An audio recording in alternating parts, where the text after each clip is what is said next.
Hello, welcome to Piyush one plus channel. Piyush one plus channel में आपका स्वागत है। दोस्तों, एस्ट्रोलॉजिकल एपिसोड आजकल हम प्रदर्शित कर रहे हैं, उसमें राहु की ट्रांजिट के बारे में अलग अलग जन्म लग्नों पर उसका क्या प्रभाव होता है वो हम डिस्कस कर रहे हैं। आज बारी है मकर लग्न की। अगर आपकी हॉरोस्कोप में फर्स्ट हाउस में 10 लिखा है, 10 का अंक, 10 नंबरी तो 10 का अंक अगर लिखा है तो वो मकर लग्न है। आप मकर लग्न के जातक है और आपकी हॉरोस्कोप के मुताबिक आपके 5th हाउस में, पंचम भाव में, वृषभ राशि में राहु स्थित है गोचर का। राहु के बारे में हमने पहले भी बताया है, राहु क्या है, उसका क्या फंक्शन है। एक्चुअली उसका फिजिकल एग्जिस्टेंस नहीं है, इमेजिनरी पॉइंट है, point of intersection between moon rotationary axis and earth. पृथ्वी और चंद्र की भ्रमण कक्षा में छेद बिंदु को राहु और केतु नाम दिया गया है। एक दूसरे के सामने होते 180 डिग्री टू ईच अदर।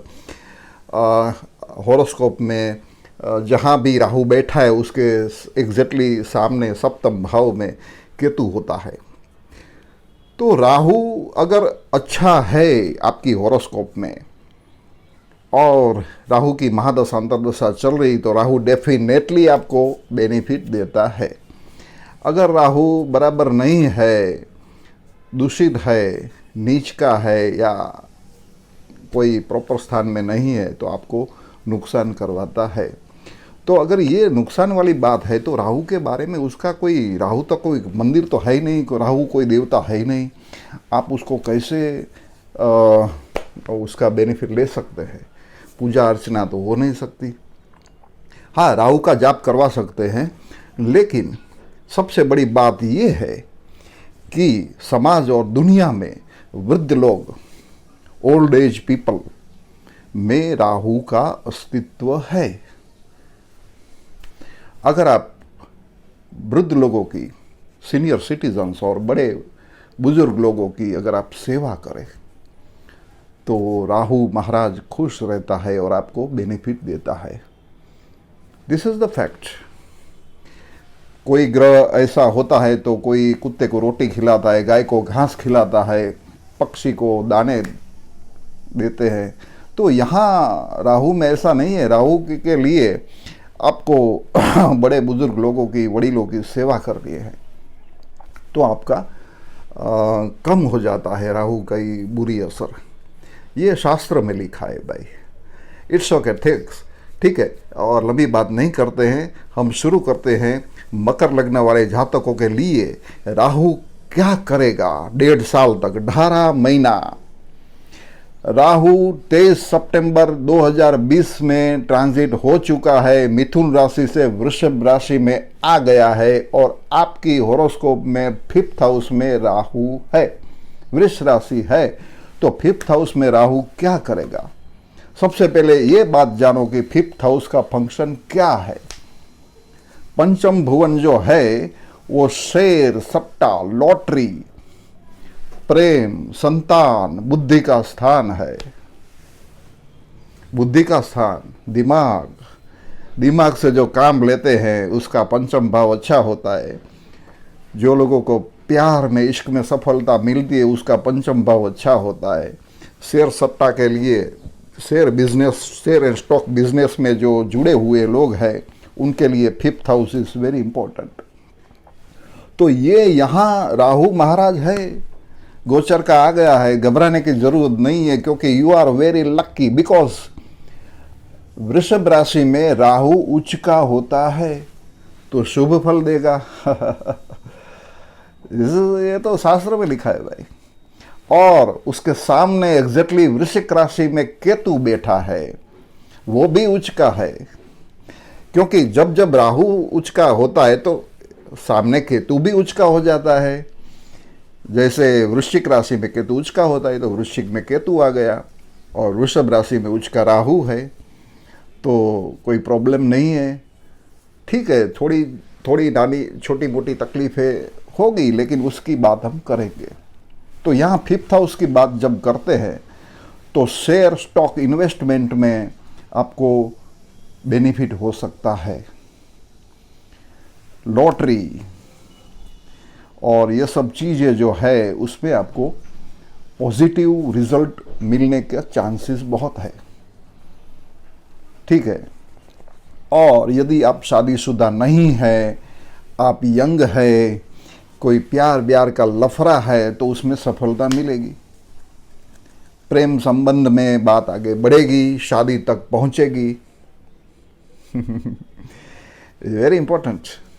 बुद्धि का स्थान है, दिमाग से काम लो, एजुकेशनल हायर डिग्री में भी आपको सफलता मिलेगी। ये सब चीज़ें जरूरी है जिंदगी में, ये बेस है जिंदगी का, पाया है। और राहु की दृष्टि कहाँ होती है? फिफ्थ, पंचम दृष्टि पड़ती है 5, 6, 7, 8 और 9 भाग्य भुवन पर पड़ेगी पंचम दृष्टि। यात्रा प्रवास मतलब धार्मिक स्थानों के स्थल पर जाने के लिए आप वहाँ आपका थोड़ा खर्च रहेगा, आप जरूर जाएंगे। और जो राहु का प्रभाव है तो आप भी तीर्थ यात्रा करेंगे, क्योंकि भाग्य भुवन 9th हाउस धर्म स्थान भी है। तो यहाँ बात होती है एक्चुअली छोटे अंतर की मुसाफरी जर्नी की बात है। उसके बाद ये पंचम दृष्टि थी और 7वीं दृष्टि पड़ती है लाभ भुवन पर, जो 11वां स्थान। लाभ भुवन मतलब 11वां स्थान आपकी हॉरोस्कोप में लाभ भुवन है, वहां केतु बैठा है, वो भी उच्च का है, लेकिन वहां सीधी राहु की दृष्टि भी पड़ती है। तो आपको बेनिफिट मिलेगा। और जो भी आप काम करेंगे सोच समझ के, शेयर एंड स्टॉक का या कोई इन्वेस्टमेंट के लिए, तो यहाँ लाभ भुवन की भी सीधी दृष्टि पंचम भुवन पर पड़ती है, केतु की दृष्टि, उच्च का केतु की दृष्टि पड़ती है। तो यहाँ भी बेनिफिट है, यहाँ तो कोई नुकसान होने वाला है ही नहीं। आप क्यों सोचते हैं? डरने की कोई ज़रूरत नहीं है मकर लग्न वाले जातकों के लिए। उसके बाद 9वीं दृष्टि पड़ती है आपकी जन्म लग्न पर, फर्स्ट हाउस, जहाँ मकर राशि स्थित है, गुरु और शनि दोनों बैठे हैं, बड़े बड़े प्लेनेट। शनि स्वगुरु ही है, ये आपको बेनिफिट है। और गुरु भी वहाँ है, भले गुरु व्यय भुवन का मालिक बनकर फर्स्ट हाउस में आया है, थोड़ा खर्च करवाएगा, लेकिन शनि जो है वो सेविंग्स करवाएगा आपको। जो भी आप भी इन्वेस्टमेंट है तो यहाँ इन्वेस्टमेंट पक्का हो गया, आपका बड़ा बड़ा इन्वेस्टमेंट करेंगे, क्योंकि फर्स्ट हाउस में शैतान है, वहाँ राहु की दृष्टि है पंचम भुवन की, साथ में गुरु बैठा है, लॉर्ड ऑफ मनी। तो वो थर्ड हाउस का भी मालिक बनता है गुरु के, जहाँ राहु, उस गुरु पर दृष्टि पड़ती है। एक्चुअली गुरु और राहु क्या है? दूध और दही की तरह है। राहु और गुरु की कुछ बनती नहीं है, फिर भी शनि जो है स्वगुरु ही, वो बुरे फल रोकने वाला है यहाँ। तो आपको कोई चिंता की जरूरत नहीं है, क्योंकि शनि पावरफुल है, आपका जन्म लग्न में योग कारक भी है, और स्वगुरु सैटर्न है, और राहु की बुरी इफेक्ट से बचाएगा। और जुपिटर जो अच्छे स्थान में बैठा है, उसकी दृष्टि भी पंचम भुवन पर पड़ती है भाई।